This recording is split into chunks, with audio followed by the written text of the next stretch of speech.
స్తోత్రం స్తోత్రం స్తోత్రం స్తోత్రం స్తోత్రం స్తోత్రం స్తోత్రం స్తోత్రం స్తోత్రం స్తోత్రం స్తోత్రం స్తోత్రం స్తోత్రం స్తోత్రం స్తోత్రం స్తోత్రం స్తోత్రం స్తోత్రం.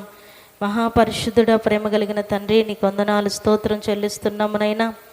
గడిచిన కాలం అంతా మీ రెక్కల నెడలో దాచి ఆరోగ్యం ఇచ్చి ఆయుష్కాలమును పొడిగించి ఈ పునరుద్ధాన దినమందు నీ పరిశుద్ధమైన ఘనమైన నామమును స్తుతించడానికి నీ సన్నిధిలోనికి మమ్మల్ని అంతా సమకూర్చినందుకే నీకు వందనాలు, స్తోత్రం చెల్లిస్తున్నాము తండ్రి. జరుగుచున్న ఆరాధనను మీ చేతుల్లోనికి సమర్పిస్తున్నాం. కరెంటును సిస్టమ్ను మీరు స్వాధీనపరచుకున్నందుకే వందనాలు, స్తోత్రం చెల్లిస్తున్నాము నైనా. కూడి వచ్చిన నీ బిడ్డలందరిని బట్టి నీకు స్తోత్రం చెల్లిస్తున్నాం. ఇంకనూ రావాల్సిన బిడ్డలను త్వరగా తీసుకుని రండి. వారి ప్రయాణంలో ఉంటున్న ఆటంకాల అభ్యంతరాలన్నింటినీ దూరపరిచి సకాలంలోనికి మీ సన్నిధికి రావడానికి సహాయం చేయమని ప్రార్థిస్తున్నాము నాయన. పాటల ద్వారా, వాయిద్యముల ద్వారా మీ నామానికి మహిమ తెచ్చుకొనండి. ఆరాధనలోని పరిశుద్ధాత్మ శక్తి చేత ప్రతి బిడ్డను అభిషేకించండి. ఆత్మతో సత్యముతో నిన్ను ఆరాధించి మహిమపరచుటకు సహాయం చేయమని ప్రార్థిస్తున్నాం తండ్రి. అయ్యా నీకు వందనాలు, స్తోత్రం చెల్లిస్తున్నాం. అయ్యా కీర్తన భాగం ద్వారా, సాక్ష్యముల ద్వారా మీరే మహిమను పొందండి. అయ్యా మందిరములో అడుగు పెట్టుచున్న ప్రతి బిడ్డను మీరు ఆత్మ స్వాధీనములోనికి తీసుకొనండి. అయానికి స్తోత్రమునైనా. వారి యొక్క హృదయ రహస్యములు ఎరిగిన దేవానికి స్తోత్రమునైనా. అవసరమవుతున్న సందేశం మీ దాసుల నోట మీరు ఉంచండి. అయానికి స్తోత్రం. ఒక్కొక్కరితో వాక్యములో నుండి మీరు మాట్లాడండి. వినగల చెవి, గ్రహించే హృదయం ప్రతి బిడ్డకి మీరు అనుగ్రహించమని ప్రార్థిస్తున్నాం. మీ సమాజంలో మీరు నిలిచి ఉన్నారన్న అయా భయముతో, భక్తితో, అయా గౌరవముతో, మర్యాదతో మీ సన్నిధిలో ప్రవర్తించడానికి సహాయం చేయమని ప్రార్థిస్తున్నాము తండ్రి. అయ్యా నీకు వందనాలు, స్తోత్రం చెల్లిస్తున్నాము నైనా. ఆరాధన ఆది నుండి అంతం వరకు మీరే అధ్యక్షులుగా, ప్రధాన యాజకులుగా మా మధ్యలోనికి దిగివచ్చి క్రమంగా మర్యాదగా జరగడానికి సహాయం చేయమని ప్రార్థిస్తూ ప్రతి విధమైన అంధకార చీకటి శక్తులను, నిద్ర శక్తులను ఆటంకపరచు, అభ్యంతరపరచు దుష్టుని యొక్క ప్రతి కార్యములను పునరుద్ధానుడైన యేసు నామములో బంధిస్తున్నాం. పరిశుద్ధాత్మదేవ సమస్తాన్ని మీ చేతుల్లోనికి సమర్పిస్తుండగా మీరే మా మధ్యలోనికి దిగి వచ్చి జరిగిస్తున్నందుకే స్తోత్రం చెల్లించుకుంటూ సమస్త మహిమ, ఘనత, ప్రభావం నీకే చెల్లించుకుంటూ యేసు నామములో అడుగుచున్నాము తండ్రి, ఆమేన్. యేసు ప్రభు అంటున్నారు, మీలో దప్పికొనిన వాడు ఎవడైనా ఉంటే నా దగ్గరికి రండి, నేను మీకు దప్పిక తీరుస్తా. హల్లెలూయా. అది ఏ దాహం, ఏ దప్పికి అని మనం చూస్తే కిందకి చదివితే మనకు అర్థమవుతుంది. 38 వచనం చూడు. నా యందు విశ్వాసం ఉంచు వాడెవడో లేఖనము చెప్పినట్టు వాని కడుపులో నుండి జీవ జల నదులు పారునని బిగ్గరగా చెప్పాను. హల్లెలూయా. యేసు ప్రభు దగ్గరికి రమ్మన్నాడు. దప్పికొనిన వారలారా నా యొద్దకు రండి అంటున్నాడు. ఏదో ఒక గిన్నెడో ఒక గ్లాసుడో నీళ్ళిచ్చి ఆ పూటకి దప్పిక తీరుస్తానికి కాదు ఆయన అంటుంది, రమ్మంటుంది. ఎవరైతే దప్పికొన్నానని నా దగ్గరికి వస్తారో నేను వారికి ఏమి ఇస్తాను? జీవ జలం ఇస్తా. హల్లెలూయా. ఆ నీళ్ళు కానీ తాగాడు అంటే అతని కడుపులో నుంచి ఏమొస్తాయి? జీవ జల నదులు పారుతాయి అంట. అదేంటి, కడుపులో నుంచి నదులు పారుతాయా? హల్లెలూయా, హల్లెలూయా. ఒక మాటలో చెప్పాలంటే నీటి బుగ్గలు, వాని కడుపులో నుంచి నీటి బుగ్గలు జల పడింది అంటారు. జల, హల్లెలూయా, జల పడింది అంటారు. బావి తవ్వేటప్పుడు తవ్వుతూ ఉంటే ఒక చోట ఓట బయలుదేరుద్ది.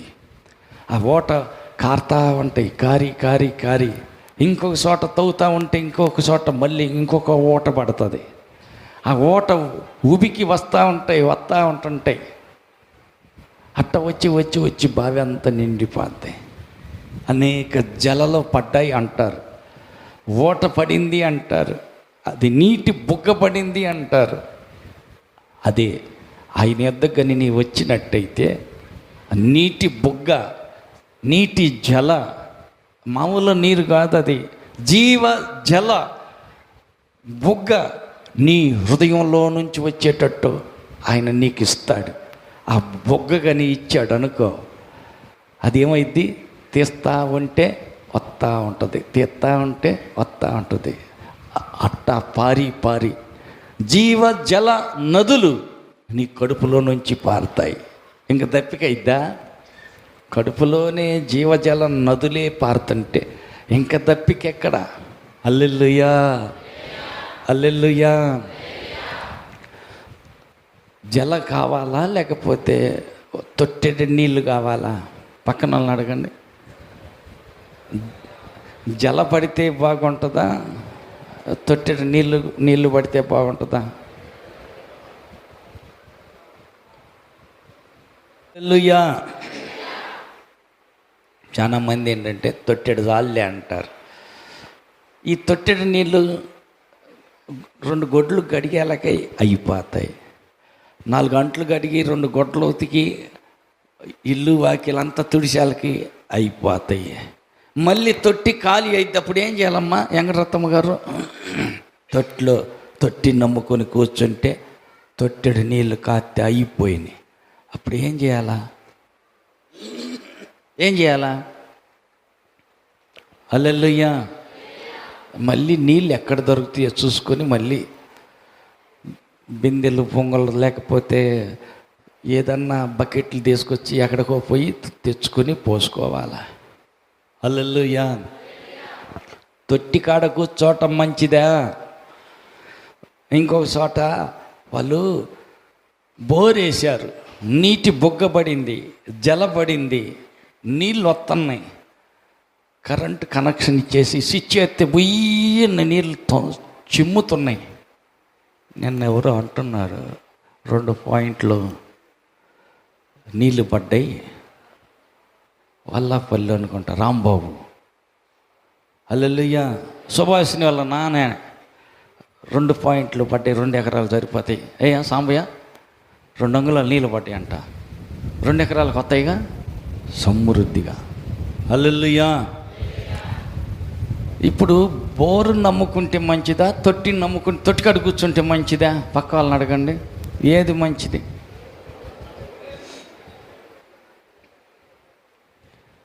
తొట్టికాడ కూర్చుంటే నీళ్ళు ఉన్నాయిలే, పర్వాలేదులే, సరిపోతాయిలే, బాగానే ఉన్నాయిలే, మంచి నీళ్ళేలే అన్ని. తొట్టికాడ కూర్చుంటే ఇంకాసేపటికి కాకపోతే ఇంకాసేపటికి తొట్లు నీళ్ళు అయిపోతాయి. హల్లెలూయా.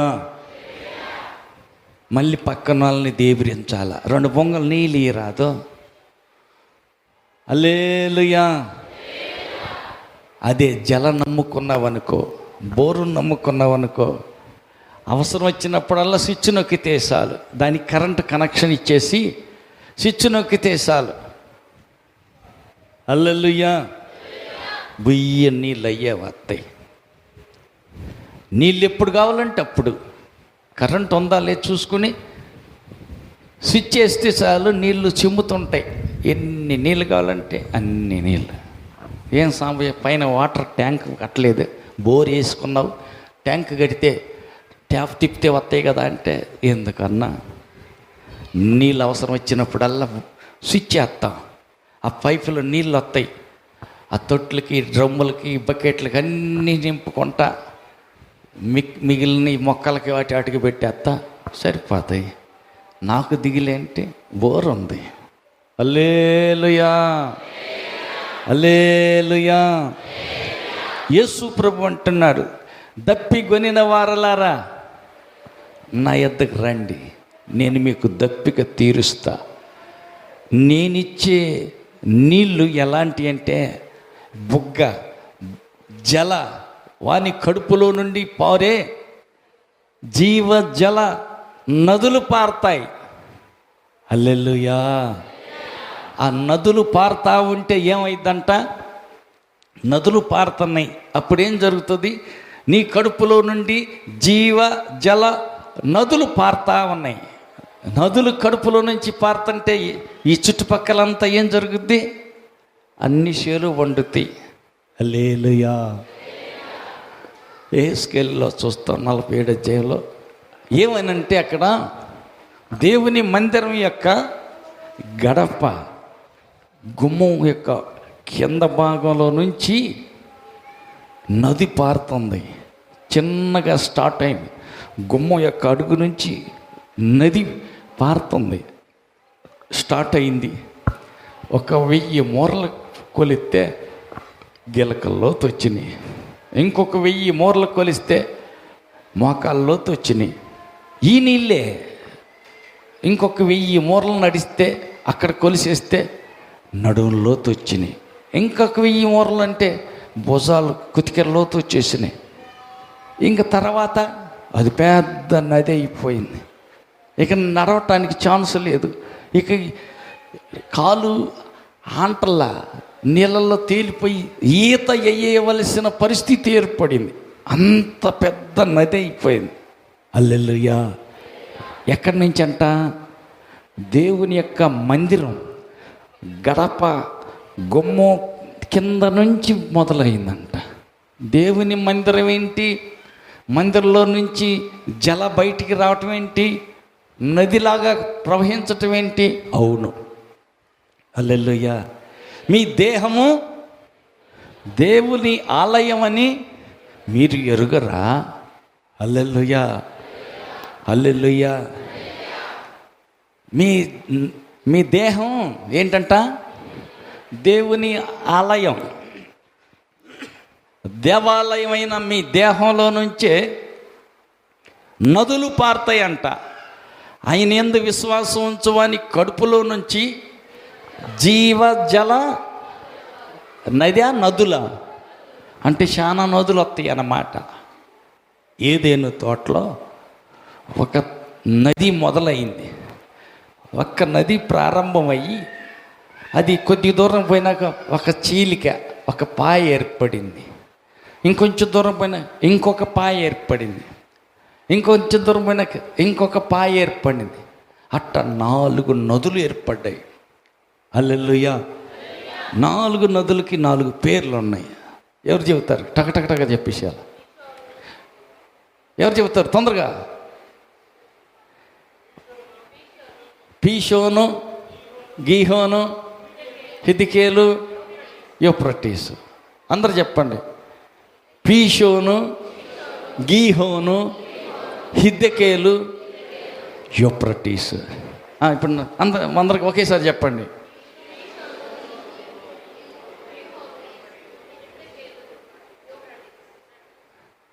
ఏందో అందరూ చెప్పినట్టు లేదు.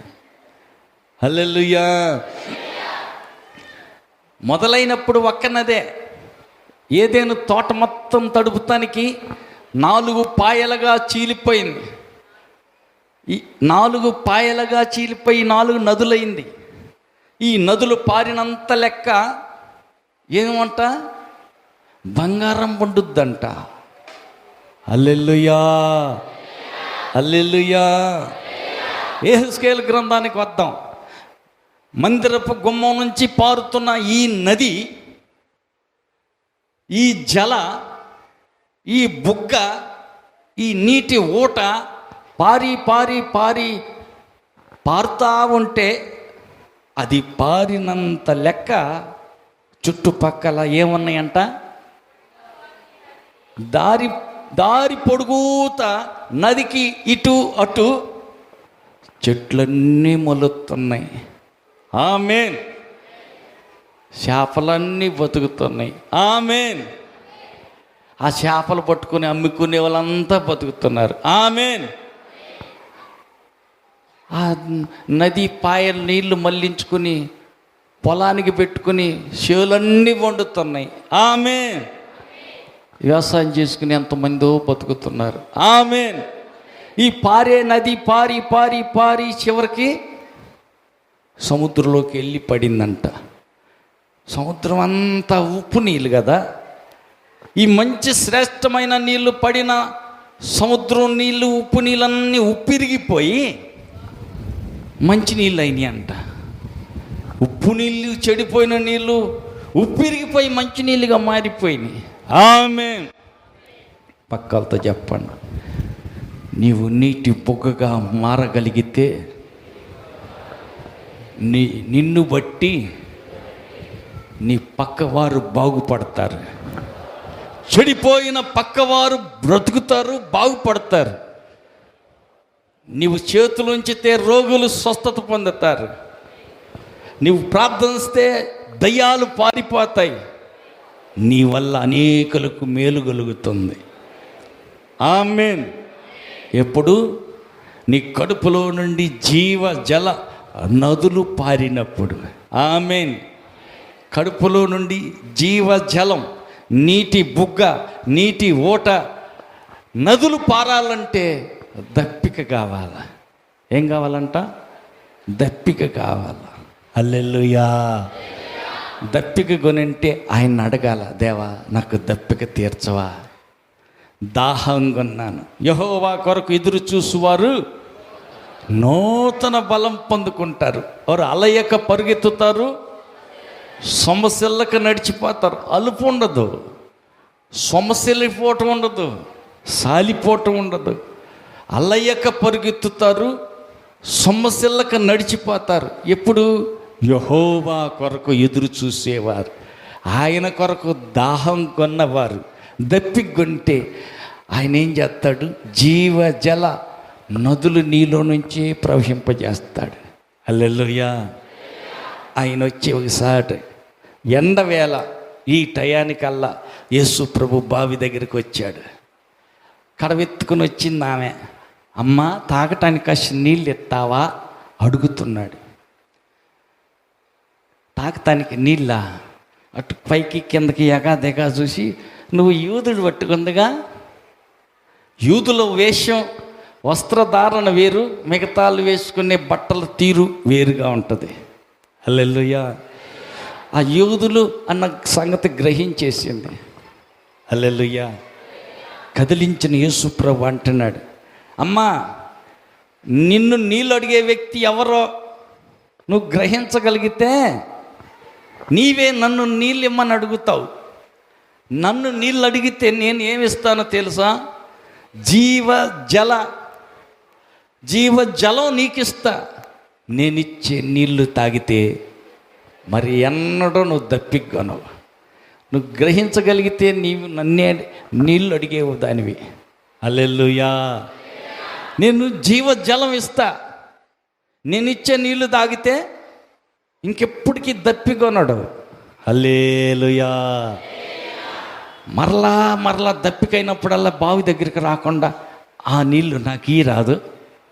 హల్లెలూయా. ఆ నీళ్లు ఇచ్చేసాడు. ఆ నీళ్లు తాగేసింది. ఇంకా స్టార్ట్ అయింది. ఎక్కడికి? సువార్తకు బోధలు పెట్టింది. నా గుట్టంతా చెప్పిన ఈయన మెస్సయ్య కాదా? కావాలంటే వచ్చి చూడండి, బావి దగ్గర ఉన్నాడు ఆయన. రండి, ఈయన మెస్సయ్య కాదా? నా గుట్టు, నా రహస్యం, నా బ్రతుకంతా ఇప్పి చెప్పాడు ఆయన. కావాలంటే వచ్చి చూడండి, మెస్సయ్య వచ్చాడు రండి అని అందరికీ ఊరు మొత్తాన్ని తోలకు వచ్చేసి అందరూ వచ్చారు. ఆ మాటకి అందరూ వచ్చారు. యేసయ్య చెప్పిన మాటలు విన్నారు. తర్వాత అంతా మారు మనసు పొందాక అంటున్నారు, ఏమమ్మా నువ్వు చెప్పింది కొద్దిగా యేసయ్య గురించి మేము ఇప్పుడు పూర్తిగా ఇంకా ఎక్కువ తెలుసుకున్నాం యేసయ్య గురించి. నిజమే, ఈయన మెస్సయ్య అని గ్రహించారు. హల్లెలూయా. జీవ జలం నువ్వు తాగితే బ్రతికిన నీవు పక్కన 10 మందిని బతికిస్తావు. పక్క వాళ్ళతో చెప్పండి, గజ్జి కుక్కలాగా 10 కుక్కలను తీసుకొస్తున్నావా, లేకపోతే గీరుకుంటూ కూర్చున్నావా? ఏంటి గజ్జి కుక్క గీరుకునేదేంది? ఒకసారంట ఆయన ఆర్ఎంపీ డాక్టర్, మనుషుల డాక్టరే. పొద్దున్నే వచ్చి డాక్టరు చిన్న హాస్పిటల్ ఓపెన్ చేస్తాడు. ఆ రోజు ఓపెన్ చేస్తానికి వస్తే గుమ్మంలోనే వణుకుంది ఒక గజ్జి కుక్క. ఒళ్ళు మొత్తం పుండు పడిపోయి ఆ ఒంటి మీద ఒక్క ఎంట్రుక లేదు, మొత్తం పచ్చి పుండు అయిపోయింది. ఎర్రగా పచ్చి పుండు అయిపోయింది. దారికి అడ్డంగా గుమ్మంలోనే వాకిలి ఎదురుగానే వణుకుంది. ఈ డాక్టర్ గారు వచ్చి ఏంట్రా బాబు ఈ కుక్క ఎక్కడొచ్చి పడుకుంది అని పాపం దాని మీద జాలి పడ్డాడు. హల్లెలూయా. జాలి కలిగింది. పక్క వాళ్ళని అడగండి, ఎవరన్నా బాధలో ఉంటే, ఎవరైనా రోగంతో ఉంటే, ఎవరైనా దుఃఖంలో ఉంటే వాళ్ళని చూసినప్పుడు నీకు కూడా ఏమైనా కొద్దిగా స్పందన ఉంటుందా? స్పందన లేదంటే నువ్వు సచ్చిన దానివే. బతికి లేదు, జీవం నీలో లేదు, బొందెలో ప్రాణం లేదు, పొయ్యవు. హల్లెలూయా. బతికున్న మనిషికైతే స్పందన వస్తుంది, కదలిక వస్తుంది. అయ్యో, యేసు ప్రభు కూడా కుష్టి రోగిని చూసి, అయ్యా ఎవరికి ఇష్టం లేదు నేనంటే, నీకైనా ఇష్టం ఉంటే నన్ను శుద్ధుడిగా చెయ్యయ్యా. కదిలాడా లేదా? స్పందన ఉంటుంది. క్రైస్తవుడు అయితే, యేసుని నమ్మిన వ్యక్తి అయితే, యేసు ప్రేమ గుండెలో నిండి ఉంటే, ఆయన కనికరం నీలో కదులుతుంటే ఏం చేస్తావు? యేసు చేసినట్టే చేస్తావు. యేసుని నమ్మిన ఈ డాక్టర్ ఏం చేశాడు? నా యేసయ్య కుష్టి రోగిని ముట్టి స్వస్థపరిచాడు, ఈ గజ్జి కుక్కని నేను బాగు చేస్తా అని దాన్ని కదిలిటి ఎందుకు లేని చాయ్ అంట అంట కుక్కు అంట తలకాయ ఊపుతా ఉంది, తోక ఆడిస్తుంది, అట్టనే వణుకుంది, లెగల ఓపిక లేదు పాపం. మెల్లిగా తాళం తీశాడు, డోర్ ఓపెన్ చేసుకుని లోపలికి పోయాడు. ఆయన దగ్గర ఉన్న ఒక మందు తెచ్చేసి పౌడర్ ఒకటి తీసుకొచ్చి, ఆ పౌడరు ఇట్లా చల్లుతుంటే మంట ఎక్కుతుంది, దానికి పచ్చిపుండాయ బాగా గాయాలుగా పడుతుంది, మంట పడుతుంది, అరుస్తూ ఉంది. ఆగు ఆగు ఆగు ఆగు అని చెప్పేసేసి తోక ఊడ్చుకుంటా ఆయన చుట్టుకు వస్తుంది, మంట పుడుతున్న వాళ్ళకి ఇదిలించుకుంటుంది, పారిపోబోతుంది. ఉండి ఉండి ఉండి అని బతిలాడి దానికి ఒక బ్రెడ్ ఒకటి తీసుకొచ్చి దాని ముందు వేసి, అది తింటా ఉండు, నేను నా పని నేను చేస్తానని చెప్పి అది తింటా ఉంటుంటే ఒళ్ళంతా పౌడర్ మొత్తం చల్లాడు. ఆ ముందు వేసాడు, పొడి ముందు ఒకటి చల్లేసరికి దేవుని మహాకృప, ఆ మంట దెబ్బకి గాయమంతా మానిపోయింది. ఈ గజ్జికొక్క గాయం అంతా మానిపోయి ఒళ్ళంతా బాగైపోయింది, మామూలుగా మంచి కుక్కలాగా తయారైంది. ఈ కుక్క మళ్ళీ ఎప్పుడు అలా బజార్కి వెళ్ళి ఆ బజార్ ఆడికాస్త దొడికిన కాస్త తింటా తిరుగుతూ ఉంది. చాలా రోజులు గడిచింది. 2-3 నెలలు గడిచినాక మళ్ళీ అట్టనే పొద్దున్నే తెల్లారేసరికి డాక్టర్ గారు వచ్చి ఓపెన్ చేద్దామని చెప్పి చూస్తే, ఈ గజ్జి కుక్క బాగా మంచిగా ఉండి, కుక్క ముందు ఉంది, ఇది లీటర్ అనమాట, వెనకాల 10 కుక్కలు ఉన్నాయి, అన్ని గజ్జి కుక్కలే. ఈయన బిత్రపోయాడు, నోరు లేదు కదా, ఇది సువార్త ఎట్ట చెప్పింది, వాటికి ఎట్ట అర్థమైంది. ఒకప్పుడు తీరా చూస్తే ఇప్పుడు బాగుంది, అప్పుడేమో గజ్జి పట్టి మొత్తం రూపమే మారిపోయి ఎర్రగా ఒళ్ళంతా పచ్చి పుండుగా ఉన్న కుక్క ఇప్పుడు బాగుంది, చక్కగా తిని లావెక్కింది, అంతా మచ్చలు కూడా లేకుండా కుక్క బాగుపడిపోయింది. బాగుపడిన ఈ కుక్క అన్ని వెనకాల ఉన్నాయి 10 కుక్కలు. ఆయనకు అర్థమైంది ఏంటంటే, నేను బాగుపడ్డాను, నన్ను బాగు చేసిన డాక్టర్ అక్కడ ఉన్నాడు, ఆ డాక్టర్ కాడ మీరు కూడా బాగుపడతారు, రమ్మని చెప్పింది కావాలా, అందుకే వచ్చిన బారికి అర్థం చేసుకుని నవ్వుకొని అది చెబుతుంది. ఆయన ప్యాంట్ కాడికి వచ్చి కుయ్యి అంట తాకు ఊపుతా, ఆయన మూతితో తాగుతుందంట కాళ్ళు.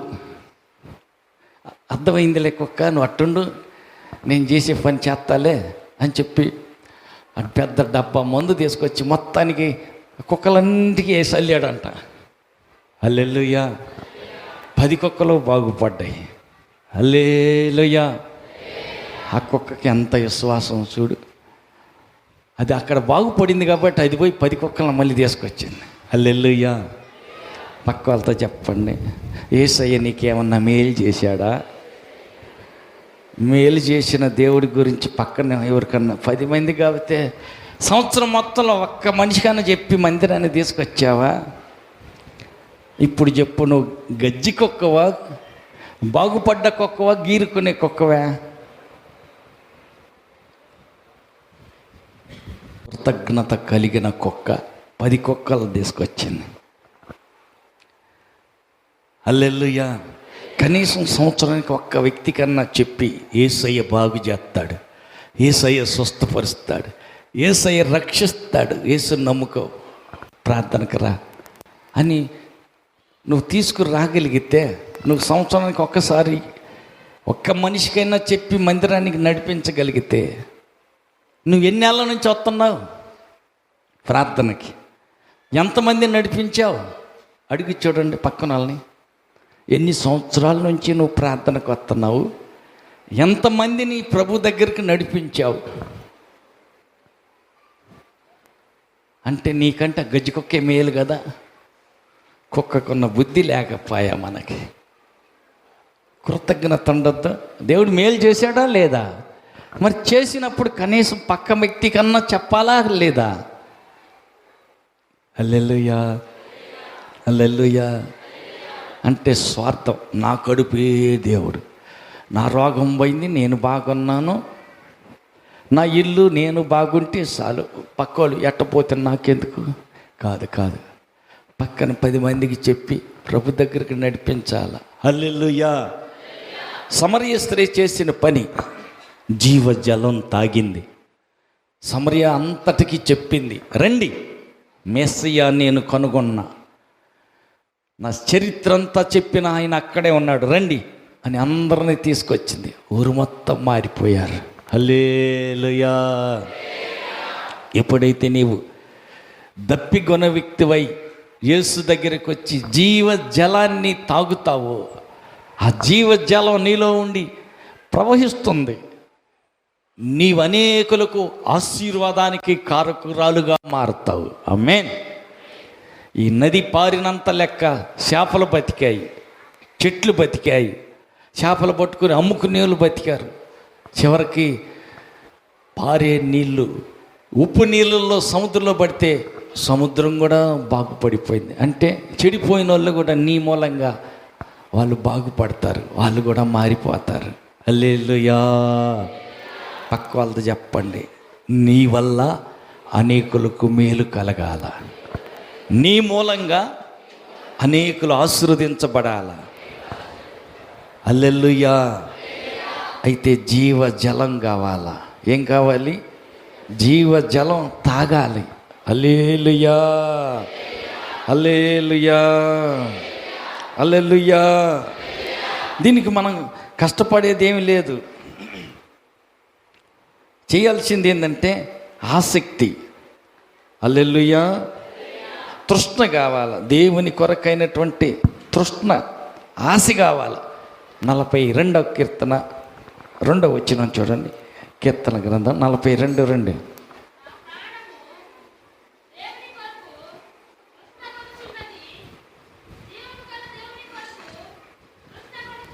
ఆమేన్. నా ప్రాణము దేవుని కొరకు తృష్ణగొనుచున్నది, అంటే దప్పిగొనుచున్నది.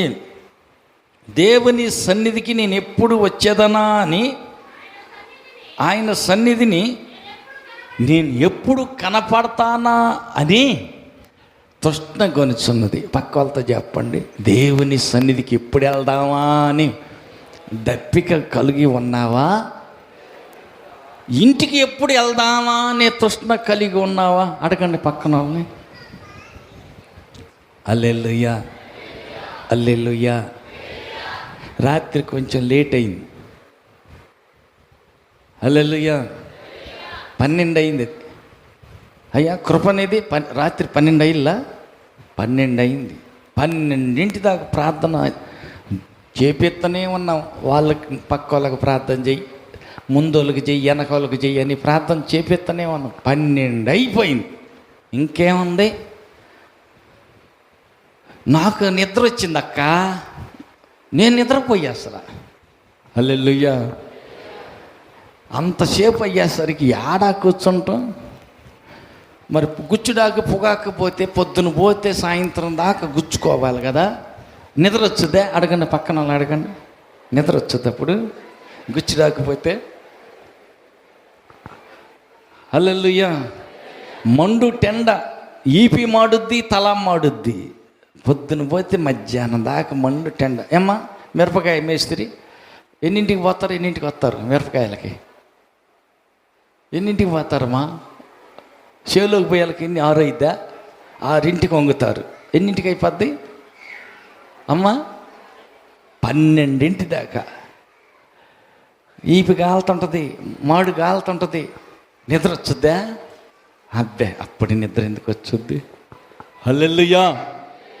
మరి పరలోకం వెళ్ళేదానికి, సదాకాలం ఆత్మ దేవుడి దగ్గర ఉండేదానికి ఇది సిద్ధపాటు, శుద్ధీకరణ.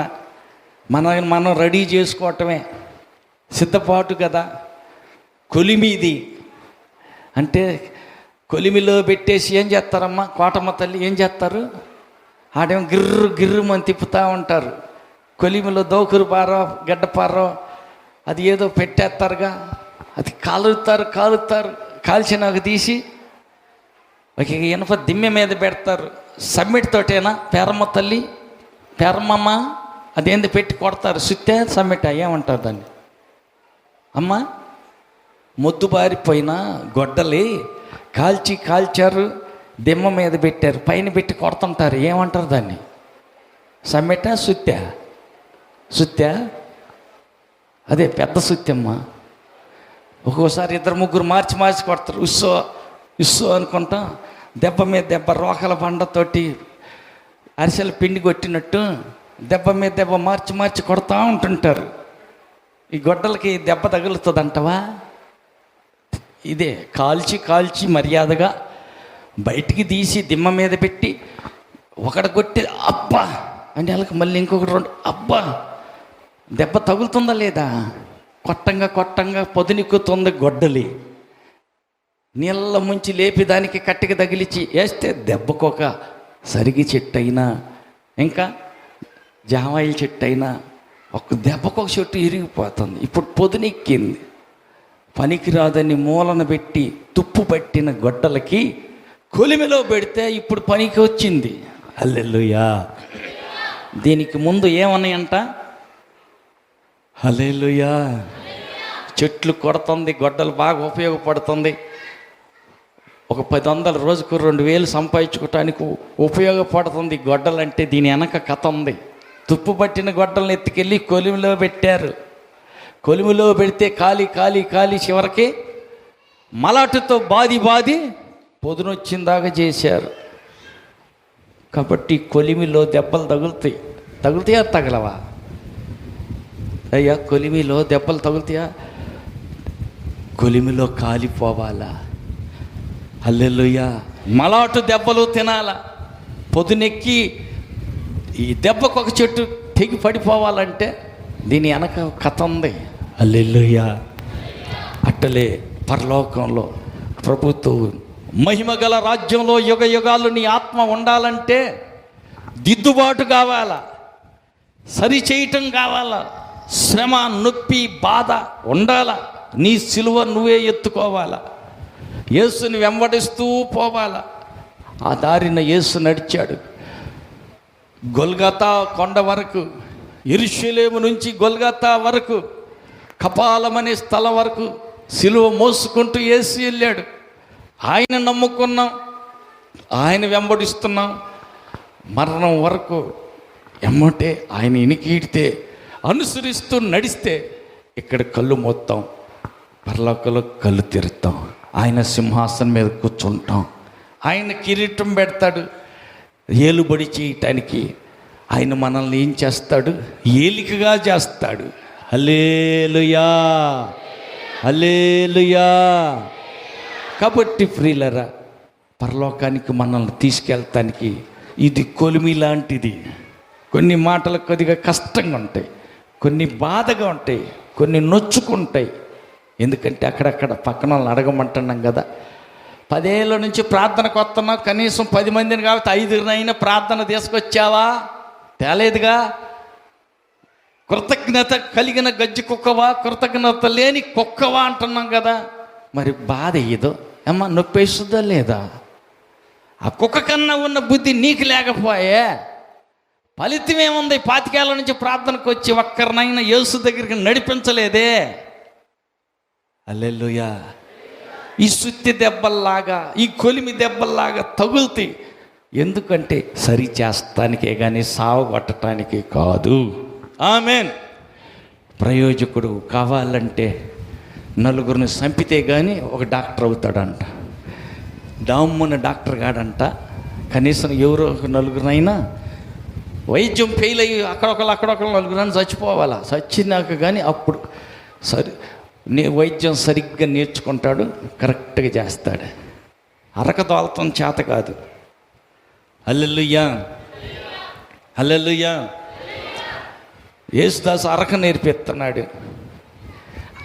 మేడి పట్టుకుని పెత్తనాలు హలో హలో హలో అంటుంటే ఇది ఇటుపోయేది అటుపోయి ఏమైద్ది? ఆ ఎద్దుకు కాలుకు తగులుకుంటుంది అది. అరే పగ్గాలు పట్టుకున్నావు, మేడి మీద చెయ్యేసావు, తోలుతున్నావు, పోతుంది. ఇంతలేక ఫోన్ ఒకటి వచ్చింది. ఫోన్ ఒకటి తీసుకుని హలో హలో హలో అని అంట, ఆ దిక్కులు చూస్తా హలో అంటే ఇది ఎటుపోద్ది? అట్ట కాదురా, ఫోన్ చేసేది పనేంది నువ్వు మళ్ళీ మధ్యలో ఫోన్ ఏంద్రని పటామని ఒకటి వేస్తాడా లేదా? దస్ అయ్యా ఎట్ట తోలుతున్నాడా, నేర్పిస్తున్నది నేర్చుకుంటున్నాడా లేదా చూస్తాడు. పైన చూస్తా హలో హలో అంటున్నాడు అనుకో, ఇది పక్కన తప్పిపోద్ది. హల్లెలూయా, హల్లెలూయా. డ్రైవింగ్ మాత్రం 120 మీద పోతుంది. హల్లెలూయా. చాలా స్పీడ్గా బండి తోలుతున్నాడు. ఆ పక్కన ఏందో సంబరం జరుగుతుంది, వాళ్ళు ఏందో డెకరేషన్ వేశారు, ఏంటంటో లైటింగ్ భలే ఉందని చెప్పి ఇట్నే చూసుకుంటా పోతున్నాడు అనుకో. ముందు చూడు, బస్సు తగులుద్ది. ఎడు చూసి నాకు తోలుతున్నావు బండి అంత స్పీడ్కి పోయేటప్పుడు పక్కన లైటింగ్ కలిసి చూస్తూ ఉంటే ఎట్ట అమ్మో లారీకి తగిలినా తగిలేదే, పక్కన ఆగి మళ్ళీ పక్క తప్పించుకొని పోవటం ఉంటుంది. డ్రైవింగ్ నేర్పించేటప్పుడు కూడా తెక్కలుగా తోలితే కుదరదు, అటు ఇటు దిక్కులు చూస్తా కుదరదు. ఎంత స్పీడ్గా పోతున్నామో, బండి ఎంత స్పీడ్గా వెళ్తున్నామో అంత కాన్సన్ట్రేషన్ అవసరం, అంత ఏకాగ్రత కావాలి. రాకడ దగ్గర పడింది. యేసు రాకడకి అన్నీ రెడీ అవుతున్నాయి. మనం పరలోకానికి పోయే పోకడ కూడా దగ్గర పడింది. మరి మనం మేఘాల మీద ఎక్కి పరలోకానికి వెళ్ళాలా, మనం రెడీ కావాలి కదా. లోటుపాట్లు ఉంటే సరి చేసుకోవాలి కదా. కొంతమందికి తెలియదు. హల్లెలూయా. ఏమ్మా ఎన్ని సంవత్సరాల నుంచి ప్రార్థనకు పోతున్నావు? అన్న ఇప్పుడు కాదన్నా 23 సంవత్సరాల నుంచి నేను చర్చికి వెళ్తున్నా, బాప్తిసం తీసుకున్నా. బాగా ప్రార్థన చేస్తావా? నేను సూపర్గా పాటలు పాడతా, భలే ప్రార్థన చేస్తా. సరే కానీ ఆ పక్కింటిలో ఇక్కడ మీ ఊర్లోనే ఇంకొక అక్కాయిని మీ అక్కాయిని ఇచ్చారంటగా. ఇచ్చారన్నా, పోయేద్దామా అక్కడికా? మీరు పోయి రండి అన్న అంటాం. ఏమైంది? ఎక్కడ ఆ ఇంట్లో ఎవరైనా పగస్తులు ఎవరైనా ఉన్నారేంది? పలకనే వ్యక్తి ఎవరైనా ఉన్నారా ఏంటి? ఇంకెవరన్నా? నా పగస్తుడు మా బావేనన్నా. ఎవరంటమ్మా మరి అమ్మా? ఎవరంట వాళ్ళ పగస్తుడు? చెప్పదు. ఏ దేశంలో ఏం కలగంటుందో. వెంకటరత్నం గారు పగస్తుడు ఎవరంటమ్మా? హల్లెలూయా. ఈసారికి చెప్పలేదనుకోండి, చెప్పేసేస్తున్నా. కళ్ళు మూసినట్టుంటే లేపి నిలబెడతా. ఇంకా నిలబడి కూడా నిద్రపోతుంటే ఇక్కడ నిలబెడతా. మరి మా ఇంటున్నావు కదా, పరువు తీశారు 10 మందిలో. నేను విలువగా బతికిన దాన్ని, గౌరవంగా కలిగిన మా ఊర్లో నాకు మంచి పేరు ఉంది అన్ని తర్వాత మీరు ఫీల్ అయితే కుదరదు. ముందే చెబుతున్నాను, కళ్ళు మూసారా, మొదటి స్టెప్ ఏంటంటే నిలబెడతా. చెప్పే చేస్తున్నా కాబట్టి తప్పు నాది కాదు. కళ్ళు మూస్తే తర్వాత ఇక్కడికి తీసుకొస్తా. హల్లెలూయా. వెళ్ళకూడదంటమ్మా, పలకరించి ప్రార్థన చేసి రావచ్చుగా. ఆయనతోటి ఎన్ని సంవత్సరాల నుంచో పలకట్టల్లా నేను. 23 ఏళ్ళ నుంచి ప్రార్థనకి వెళ్ళే ఈ అమ్మాయి మందిరంలో పాటలు పాడుద్దంట, ప్రార్థన బాగా చేసుద్దంట, బైబిల్ బాగా చదివి రెఫరెన్స్ అన్ని అందించుద్దంట. 12 సంవత్సరాల నుంచి వాళ్ళ బావతోటే మాట్లాడదంట. ఎందుకని? ఏదో గొడవ అయింది, అక్కాయ బావాయ ఏదో తిట్టాడు గట్టిగా, కోపం వచ్చే మాట ఏదో అన్నాడు, అందుకని పలకదు. హల్లెలూయా. అట్లయితే ఖచ్చితంగా వెళ్ళాలరా, పదరా అని చెప్పి తీసుకెళ్ళిపోయా. హల్లెలూయా. అబ్బాయి అక్కడ దాకా వచ్చింది, బయట అక్కడ నిలబడింది. రా లోపలికి రా అమ్మాయి. అడుగా ఆయన ఆడే ఉన్నాడు, ఆయన అక్కడనే ఉన్నాడు. ఆయన కూడా ఇటు చూసి తలకాయ దించేశాడు, ఏం కూడా వచ్చినట్టు ఉంది అని. ఇప్పుడు రాదుగా మా కొంపకి ఇప్పుడు వచ్చింది అని ఇటు చూసి అన్నట్టు తలకాయ దింపేశాడు. తల ఎత్తట. హల్లెలూయా. సమాధానం లేదు, క్షమించటం అనేది లేదు, ఐక్యపడటం, ఒకరికి ఒకరు క్షమాపణ అడుకుని సర్దుకుని పోవటం, ఓర్చుకోవటం, సహనం, ఓర్పు ఇవన్నీ ఏం లేదు. మరి 23 ఏళ్ళ నుంచి ప్రార్థనకి వెళ్ళే ఈ పిల్ల బావదే తప్పు అనుకో, మా సొంత మరిది, మా తోడల్లుడు దేని గురించో మొత్తానికి ఏదో తేడా వచ్చింది, ఒక మాట తిట్టాడు. పోనీ క్షమించి మంచి కూర వండిన రోజు కూర ఎత్తకెళ్ళి, బావా నిన్ను ఏడన్నా బాధ పెడితే క్షమించు అని చెప్పి, అక్క ఈ కూర మా బావకి వేసి పెట్టు, మాకు మధ్యలో తగాదాలు, పలుక్కోకుండా ఉండటాలు, కచ్చలు ఇవన్నీ ఉంటే పరలోకం గేటు కాడ కూడా బావంట, కానీ ఈ కూర వేసి పెట్టు, ఎడన్నా బాధ పెడితే క్షమించు బావా అని ఒక్క మాట అడిగి సమాధాన పడిపోయి మందిరంలో పాట పాడితే బాగుండేదే. సమాధానం లేకుండా పాడే పాట, సమాధానం లేకుండా వేసే కానుక, సమాధానం లేకుండా దేవుని కోసం చేసే పరిచర్య ఫలిస్తుందా? ప్రభు అంగీకరిస్తాడా? అంగీకరించడు. ప్రార్థన పరలోకం దాకా పోద్దా? పోదు. హల్లెలూయా, హల్లెలూయా. మన ప్రార్థనే పరలోకం పోకపోతే, మన కానుకే పరలోకం చేరకపోతే, మరి మనం సత్యాక పరలోకం పోతామా? మరి ఎట్ట చేయాలా? కానుక సమర్పించటానికి బలిపీఠం దాకా వెళ్ళావు, అక్కడ గుర్తొచ్చింది, కానుక వేయిగాకు, నీ మీద నీ సహోదరునికి విరోధం ఉన్నదని నీకు జ్ఞాపకం వచ్చిన అక్కడ జ్ఞాపకం వచ్చిందనుకో, కానుక పక్కన పెట్టు, నీ అర్పణ విడిచిపెట్టి అక్కడ విడిచిపెట్టు నీ అర్పణ. మొదట నువ్వు వెళ్ళి నీ సహోదరునితో సమాధానపడు, అటు తరువాత వచ్చి నీ అర్పణ అర్పింపుము. అంటే కానుక ఎత్తాక కూడా అర్హత లేదా? లేదు. ఎందుకని? నీ మీద వాళ్ళ కోపం ఉంటే వాళ్ళు కదా వచ్చి సారీ చెప్పాలి, క్షమాపణ అడగాల. పర్వాలేదు, మనమే తగ్గించుకుందాం. మన సచ్చినాక మన ఆత్మ పరలోకం వెళ్ళాలి కాబట్టి మనమే తగ్గించుకుందాం. మనమే పోయి క్షమాపణ అడిగి తర్వాత వచ్చి కానుక అర్పణ అర్పిస్తే దేవుడు అప్పుడు అంగీకరిస్తాడు. నేను క్షమించను, క్షమాపణ అడగను, కానుక ఎత్తా. నువ్వు ఎన్ని లక్షల కానుక వేసినా కానీ అక్కడ సేవకుడు ఏదన్నా దానికో దీనికో ఏదో పనికి వాడతాడే కానీ పరలోకం ఖాతాలోకి నువ్వు వేసిన కానుక లెక్కలోకి రాదు. హల్లెలూయా, హల్లెలూయా.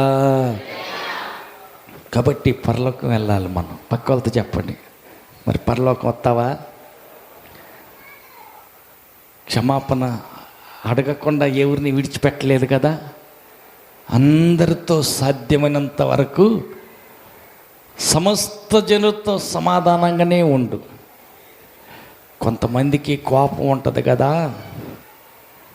సచ్చిన నేను క్షమించను, ఆ మనిషిని సారీ అని క్షమించు అని నేను అడగను, విలువ తగ్గుద్ది. లేదు, బెట్టు తప్పుద్ది, లెవెల్ తగ్గుద్ది, పిస్టేజీ తగ్గుద్ది అని నువ్వు అనుకుంటే చివరికి పరలోకం వెళ్ళవలసిన పరలోకమే నీ గురే తప్పిపోద్ది. అందుకని వద్దు, మళ్ళీ మనమే తగ్గించుకుందాం, సారీ చెప్పి క్షమాపణ అడుగుదాం, సమాధాన పడదాం, సరి అయిన పద్ధతి ప్రకారం బల్లెలో చేయి వేద్దాం. హల్లెలూయా, హల్లెలూయా. కాబట్టి ప్రభు అంటున్నాడు, దప్పికొనిన వారలారా నా యొద్దకు రండి, నేను మీకు దప్పిక తీరుస్తా. నేనిచ్చే నీళ్లు కానీ తాగితే ఇంకెప్పటికీ దప్పిక కాదు. ఎందుకంటే మీ కడుపులో జీవజల నదులు పారుతాయి, నీటి బుగ్గ ఉబికి వస్తుంది, జీవజలం పారుతుంది, నదులు పారుతాయి. కాబట్టి నువ్వు వెళ్ళిన చోటెల్లా నీ వలన నీవే ఆశీర్వదించబడతావు, నీ వలన అనేకులు ఆశీర్వదించబడతారు, నీ మూలంగా అనేక మంది రోగులు స్వస్థత పొందుతారు, నీ వలన అనేక దయ్యాలు వెళ్ళిపోతాయి, నీ మూలంగా అనేకులు బాగుపడతారు, నీ వల్ల పడైపోయిన అనేక జీవితాలు మారుతాయి, మారు మనసు పొందుతారు, దేవుని దగ్గరికి వస్తారు. ఆమేన్. కాబట్టి అనేకులకు నీవు ఆశీర్వాదంగా మారాలి అంటే జీవజలం తాగాలి. జీవజలం అంటే దేవుని పరిశుద్ధాత్మ అభిషేకమే. ఆత్మతో నిండి నీవు నిలబడి ఎదిరించి గద్దిస్తే ఏ దురాత్మని ఎదురుగు నిలబడదు, పారిపోద్ది. ఆమేన్. కాబట్టి జీవజలం తాగుదాం, ఆత్మ దాహం కలిగి ఆయన్ని అడుగుదాం. ఆయన ఆత్మతో నిన్ను నింపితే సదాకాలం నీ దప్పిక తీరిపోతుంది. హల్లెలూయా. ఆయనే అంటున్నాడు ఏమని, నేనే పరలోకం నుండి దిగి వచ్చిన జీవాహారం. అవును, నా శరీరం తిని నా రక్తం త్రాగువాడే నిత్య జీవం కలిగిన వాడు. కాబట్టి మనం నిత్య జీవానికి వెళ్ళాల. అందుకే అర్హత కోసమే శుద్ధీకరించుకొని పద్ధతి ప్రకారం ప్రభు శరీరం తిందాం, ప్రభు రక్తాన్ని తాగుదాం, పరలోకి వెళ్ళి సదాకాలం ఆయనతో గడుపుదాం. అట్టి ధన్యత కృపాదేవుడు మనందరికి దయచేదురుగాక. ఆమేన్. అందరూ లేచి నిలబడదాం, ప్రార్థన చేసుకుందాం. అందరూ లేచి నిలబడదాం.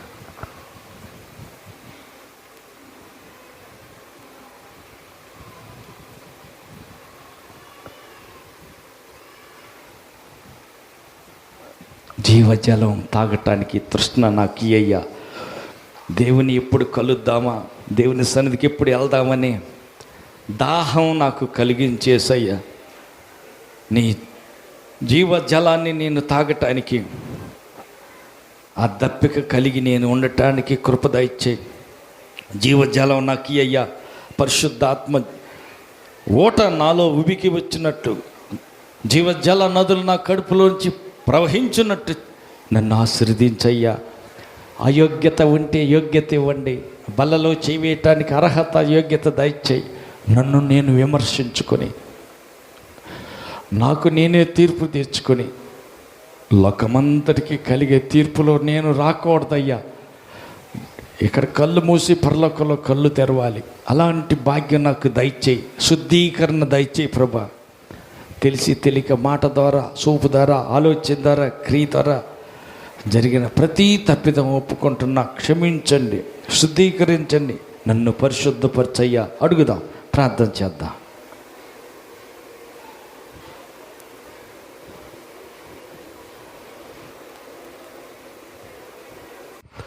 తల మీద ఒక చేయి పెట్టుకోండి, రెండవ చేయి పైకి ఎత్తండి.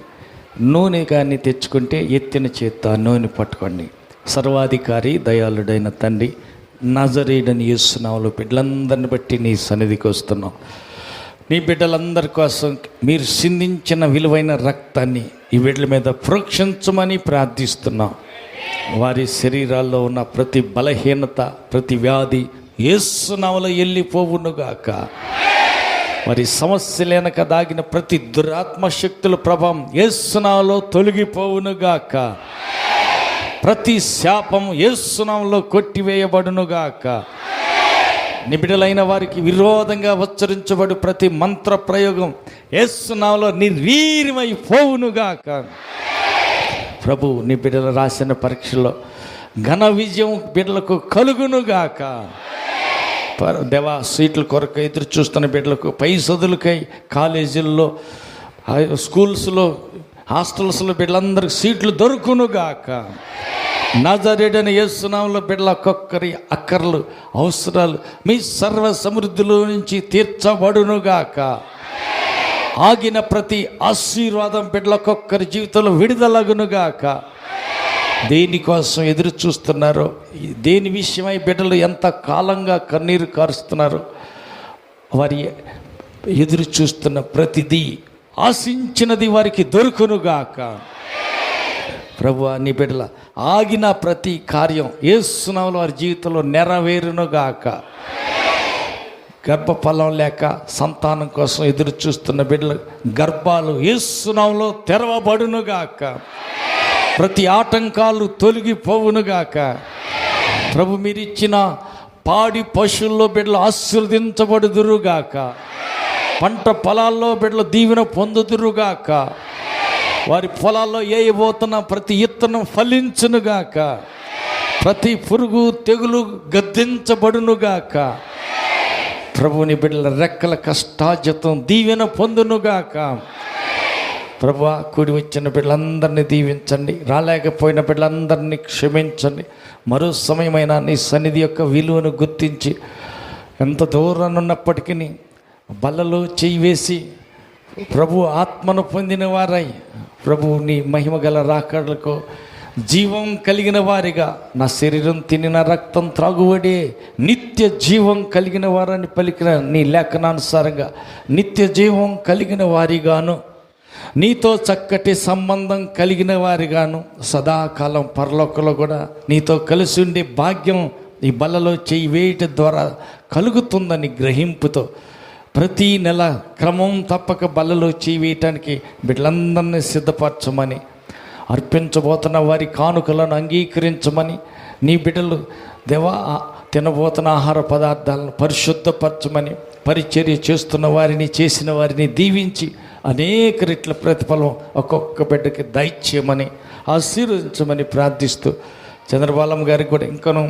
పూర్ణ బలము అభిషేకించి బలపరిచి వాడుకొని మహిమ ఘనత ప్రభావాలు మీరు మాత్రమే పొందుకోమని, మహిమతో మధ్య ఆకాశానికి రానున్న మా ప్రభు రక్షకుడైన యేసు నామములో ప్రార్థించి వేడుకుంటున్నాము తండ్రి, ఆమేన్. మన ప్రభు యేసుక్రీస్తు కృపయు, తండ్రి అయిన దేవుని ప్రేమయు, పరిశుద్ధాత్మని యొక్క అన్యోన్య సహవాసము కూడి వచ్చిన మనకును సర్వలోక పరిశుద్ధులందరికీ సదాకాలం తోడైండి నడిపించునుగాక. ఆమేన్, ఆమేన్, ఆమేన్, ఆమేన్. అందరికి వందనాలు.